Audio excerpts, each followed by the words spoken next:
പ്രിയപ്പെട്ട കൂട്ടുകാരെ, നമ്മുടെ വാപ്പയും ഉമ്മയും പാവങ്ങളാണ്. അവരെ ഒരിക്കലും വേദനിപ്പിക്കരുത്.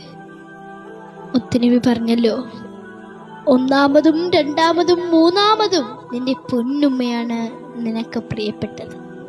ആ ഉമ്മാനെ നീ വേദനിപ്പിക്കലേ മോനെ.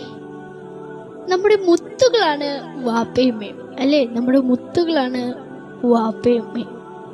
നമുക്ക് വേണ്ടി ഉമ്മ സഹിച്ച വേദന എത്രയാണ്, ത്യാഗം എത്രയാണ്. മൂർച്ചയുള്ള കത്തി കൊണ്ട് ശരീരം മുറിച്ച് ഓരോ ഞരമ്പുകളും വലിച്ചെടുക്കുമ്പോ എത്ര വേദനയാണോ, അതിൻ്റെ 1000 ഇരട്ടി വേദന സഹിച്ചാണ് പൊന്നുമ്മ നമ്മളെ പ്രസവിച്ചത്. കഷ്ടവും മൂത്രവും കോരി നമ്മളെ വളർത്തിയ പൊന്നുമ്മ.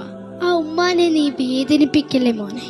പകൽ മുഴുവൻ ജോലി ചെയ്ത് ക്ഷീണിച്ച് തളർന്ന് രാത്രി ഉറങ്ങാനായി കിടക്കുമ്പോൾ പാതിരാത്രി നീ കരയുമ്പോൾ നിന്നെ സ്നേഹത്തോടെ കോരിയെടുത്ത് അമ്മിഞ്ഞു തരുന്ന പൊന്നുമ്മ. ഭിത്തിയിലോ കട്ടിലിൻ്റെ കാലിലോ ചാരിയിരുന്ന് ആ പാവത്തിൻ്റെ കണ്ണടഞ്ഞു പോകുന്നുണ്ടാവും.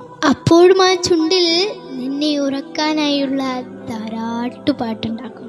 ഉറങ്ങാതെ നമ്മൾ ഉറക്കാൻ താരാട്ടുപാടിയ പൊന്നുമ്മ. ആ ഉമ്മാന്റെ മുഖത്തേക്ക് നീ ദേഷ്യത്തോട് നോക്കല്ലേ കൂട്ടുകാരെ. തർക്കുത്തരം പറയല്ലേ കൂട്ടുകാരെ. ഉമ്മയൊന്ന് വാതിൽ വലിച്ചടയ്ക്കല്ലേ, പാത്രം വലിച്ചെറിയല്ലേ. പ്രിയപ്പെട്ടവരെ, നമ്മുടെ വാപ്പ പാവങ്ങളാണ്. അവർക്ക് സ്നേഹം പ്രകടിപ്പിക്കേണ്ടത് എങ്ങനെയാണെന്ന് അറിയില്ല. പക്ഷേ അവരുടെ നെഞ്ചിനുള്ളിൽ നിങ്ങളോടുള്ള സ്നേഹക്കടലാണ്. അവർ കരയില്ല. എല്ലാം ഉള്ളിലൊതുക്കി ജീവിക്കുന്ന മനുഷ്യൻ, അതാണ് നമ്മുടെ വാപ്പ. ആ വാപ്പ ഉരുകുന്നത് നിങ്ങൾ കാണുന്നുണ്ടോ? ഉപ്പ കൊണ്ട വെയിലിന്റെ തണലാണ് നമ്മുടെ ജീവിതം. നമ്മൾ കഴിക്കുന്ന ഭക്ഷണം, നമ്മൾ ധരിക്കുന്ന വസ്ത്രം ഉപ്പാന്റെ വിയർപ്പാണ്. ആരുടെങ്കിലും കീഴിൽ അടിമപ്പണി ചെയ്ത് പൊരിവെയിലിൽ ഉരുകി തീരുന്ന പൊന്നുപ്പ. നമ്മൾ പട്ടിണിയാകാതിരിക്കാൻ ഒരു കഷ്ണം റൊട്ടിയും വെള്ളവും കുടിച്ച് അറബി നാട്ടിൽ എരിഞ്ഞു തീരുന്ന പൊന്നുപ്പാന്റെ നെഞ്ചിൽ ചവിട്ടിയിട്ട് ഇന്നലെ കണ്ട ഒരാളുടെ കൂടെ ഇറങ്ങി പോകല്ലേ കൂട്ടുകാരി. നമുക്കൊരു ചെറിയ പനി വന്നാൽ, വീട്ടിലെത്താൻ ഒരല്പം വൈകിയാൽ അവരുടെ നെഞ്ചു കിടന്ന് പിടയ്ക്കുന്നത് നിങ്ങൾ കാണുന്നുണ്ടോ? അവർക്ക് എന്തൊരു ബേജാറാണ്. ജീവിച്ചിരിക്കുമ്പോഴാണ് അവർക്ക് സന്തോഷം നൽകേണ്ടത്.